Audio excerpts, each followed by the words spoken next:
اور نظریے کی بنیاد پہ بنا، بالکل علاقے کی بنیاد پر نہیں، نسل کی بنیاد پر نہیں. مسلم میجورٹی ایریاز جو ہیں وہاں ملک بنا ٹھیک. ہندوستان کے. تو اب قراردادیں بھئی ریاست کے مقاصد کیا ہیں، کیوں الگ ہوئی ہے انڈیا سے؟ تو جو پاکستان کے بنانے والے تھے ان کو جواب دینا تھا نا. بالکل بالکل. تو ہندوستان کے مقاصد جب متعین ہوئے تو پاکستان کے مقاصد بھی متعین ہو جائے. ٹھیک ہے. تو جو قرارداد مقاصد جو انہوں نے کہا کہ یہ حاکمیت اللہ کی ہے، ٹھیک، عوام کی نہیں ہے، عوام کے ذریعے، عوام کے منتخب نمائندوں کے ذریعے ایکسرسائز ہوگی. ٹھیک.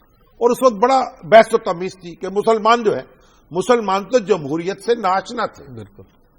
یہاں تو مغلوں کی حکومت تھی، بادشاہت، جی. اس کے بعد انگریز آ گئے.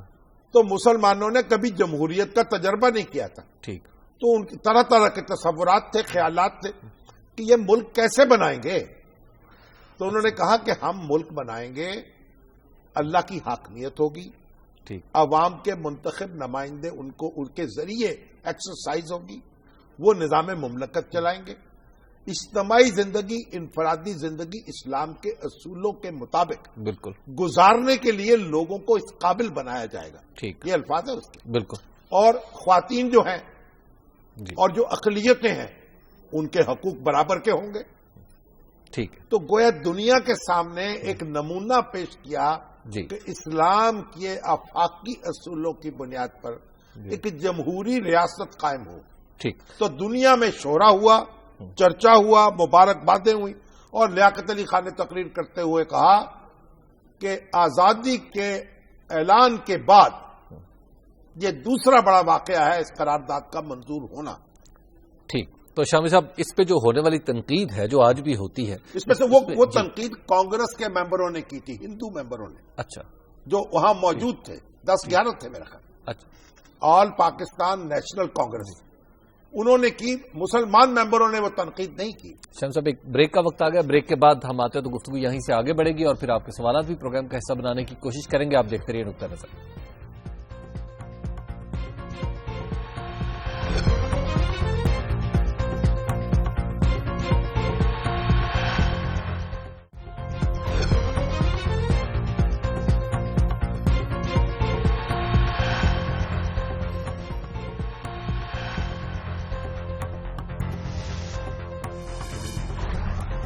نظر میں ایک بار پھر خوش آمدید. بات ہو رہی ہے قرارداد مقاصد کے حوالے سے. تو شامی صاحب، یہ جو قرارداد مقاصد ہم نے منظور کی 1985 تک تو ہم نے اس پہ عمل ہی نہیں کیا. نہیں، عمل تو میرا خیال آج تک نہیں کیا. اچھا، لیکن یہ دستور کا، ہر دستور کا حصہ رہی. ٹھیک. 1954 کا جو مسودہ تھا اس کا، پھر 56 کا، پھر 62 کا، اچھا، پھر 73 کا. کسی دستور سے یہ خارج نہیں ہوئی. ٹھیک. اب بعد میں اس کا ایک 2A کے تحت اس کو کانسٹیٹیوشن کا حصہ بنا دیا. پہلے یہ پریمبل میں تھی. وہ کیسے ہوا وہ الگ ایک بحث ہے، لیکن کانسٹیٹیوشن سے الگ نہیں ہوئی ہے. جی. اور لیکن ابھی قیوم نظامی صاحب نے ایک سوال کیا ہے کہ قائد کی زندگی میں کیوں نہیں ہوئی. ہاں. تو بھئی قائد کی زندگی میں تو دستور بھی نہیں بنا. ٹھیک. تو پھر دستور نہیں بنانا چاہیے. قائد کی زندگی میں تو الیکشن بھی نہیں ہوئے. بالکل. پاکستان میں پھر الیکشن بھی نہیں کرانے چاہیے. اور اس وقت تو قائد کی زندگی میں تو شراب پہ پابندی بھی نہیں لگی، پھر نہیں لگنی چاہیے. تو یہ جو کانسٹیٹیوئنٹ اسمبلی ہے، دستور ساز اسمبلی، جی، قائد نے یہ نہیں کہا کہیں کہ میں دستور دوں گا اس ملک کا. ٹھیک. انہوں نے کہا یہ اسمبلی دستور دے گی. بالکل. اور میں اسے تسلیم کروں گا. جی. تو قائد کا نام لینے والے قائد کے راستے پر چلنے کو تیار نہیں ہیں. جی. قائد تو دستور ساز اسمبلی کے سامنے اپنی مرضی کو کوئی اہمیت نہیں دیتے، سامنے سر چکاتے ہیں عوام کے نمائندوں کے سامنے. اور ان کا نام لے کر جمہوریت کی تقلید کرنے والے کہتے ہیں جی قائد کی زندگی میں کیوں نہیں ہوئی. لیکن شاہ صاحب، اس کا ایک کاؤنٹر آرگومنٹ ہے. کیا وہ کاؤنٹر آرگومنٹ یہ ہے کہ اس کے نتیجے میں علماء کا طبقہ جو ہے وہ پاکستان میں غیر معمولی مضبوط ہوا اور پھر ریڈیکلائزیشن ہوئی، جس کی نوبت یہاں تک ہے کہ اسلامی نظریاتی کونسل جو آج کل کر رہی ہے. دیکھیں، آپ سوال اس سے زیادہ احمقانہ سوال سے میرا سامنا نہیں پڑا ویسے. اچھا. جیسے جو لوگ یہ سوال کرتے ہیں. جی. کیونکہ یہ واقعات کے بالکل خلاف بات ہے. ٹھیک. اور یہ اس نے تو جمہوریت کے ساتھ ایک تعلق قائم کیا اسلامی قدروں کا. ٹھیک. اور ہمارے علماء نے اس کو قبول کیا. اس کے بعد ملک کی سیاست میں حصہ لیا. آج بھی وہ دستور کو اہمیت دیتے ہیں. چند جو جنونی گروہ ہیں ان کے کیے دھرے کو نہ اسلام کے کھاتے میں ڈالا جا سکتا ہے نہ علماء کے کھاتے میں ڈالا جا سکتا ہے. وہ ایک منورٹی بات ہے. اس منورٹی ویو کو آپ چھوڑیں. اور پھر یہ کیسے ہوا پاکستان میں, اور یہ جو ابھی ہماری نظریاتی کونسل کیا کہہ رہی ہے, یہ کل اس پہ بحث کریں گے. ٹھیک ہے شامی صاحب, چلتے ہیں سوالات کی طرف. اور شامی صاحب سب سے پہلا فاروق صاحب نے بڑا دلچسپ سوال کیا. فاروق صاحب کہہ رہے ہیں کہ شامی صاحب میں آپ کی خدمت میں درخواست کرتا ہوں کہ آپ شیخ رشید کو ہلہ شری دیں کہ وہ گورنمنٹ کو مزید چیلنج دے تاکہ گورنمنٹ اچھا پرفارم کرے. ہاں وہ تو دیکھیے کل انہوں نے کہا اسحاق ڈار صاحب نے, آج تو پریس کانفرنس بھی کی, انہوں نے اپنی پرفارمنس بتائی ہے. جی تو اسحاق ڈار صاحب نے یہ بات کہی کہ میں نہیں چاہتا کہ وہ اپنی نشست سے استعفیٰ دیں, وہ ہمیں اس طرح سے گویا چیلنج دیتے رہیں تاکہ ہم پرفارمنس بہتر کرتے رہیں اور اللہ تعالیٰ ہماری دعائیں قبول کرتے رہے. تو شیخ صاحب موجود رہے, بڑی رونق ہے ان کے دم سے. جب اسحاق ڈار صاحب کو کوئی اعتراض نہیں ہے تو ہم نے کیا اعتراض کرنا ہے. شامی صاحب ہمارے ساتھ فون لائن پہ نعیم طاہر صاحب. جی السلام علیکم. السلام علیکم جی. ہاں جی حضور, کیسے مزاج ہیں؟ جی اللہ کا شکر جی. میرا نام نعیم طاہر سوروردی ہے. اچھا جی. اور میں آپ کے پروگرام اور آپ کے وساطت سے ایک بہت ہی اہم مسئلے کی طرف توجہ دلانا چاہ رہا ہوں. ہاں جی. یہ ابھی مئی 2012 میں حکومت پاکستان نے ایک نوٹیفکیشن جاری کیا کہ انہوں نے بی بی پاک دامن کے مزار کو 72 ایکڑ تک توسیع دینے کا پروگرام ہے 4 مختلف فیسز کے اندر. ٹھیک. اچھا, اور ہمیں سب سے پہلا تو ان کے میرا سوال یہ ہے کہ کیا یہ جو توسیع دینے والوں کو پتا ہے کہ کیا ہسٹوریکل کلیم ہے کبھی 72 ایکڑ تک کبھی یہ مزار رہا ہو؟ ٹھیک.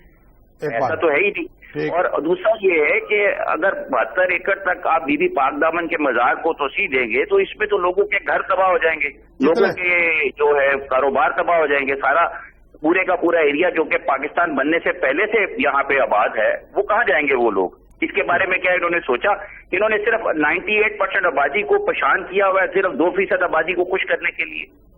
اور میری یہ گزارش یہ ہے کہ حکومت پاکستان نے جو نوٹیفکیشن جاری کیا ہے اس کو واپس لے. آپ کے پروگرام کی وساطت سے میں یہ عرض کرنا چاہ رہا ہوں. اور یہ جو اسٹیئرنگ کمیٹی بنائی گئی ہے سر, یہ بھی اس کو بھی تحلیل کیا جائے.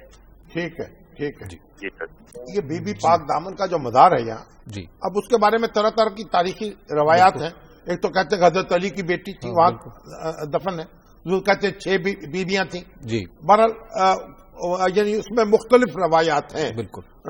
یہ یقین سے آپ نہیں کہہ سکتے کہ جو وہاں پاک بیویاں وہاں دفن ہیں وہ ان کے بارے میں آپ اتفاق رائے نہیں ہے کوئی تاریخ, لیکن ایک عمومی تقدیس ہے. عمومی ایک تقدیس ہے وہ اپنی جگہ. لیکن یہ جو بات کہی جا رہی ہے, میرے پاس کچھ لوگ آئے بھی تھے ملنے کے لیے, اور وہ کہہ رہے تھے کہ یہ لاکھوں افراد بے گھر ہو جائیں گے. اچھا.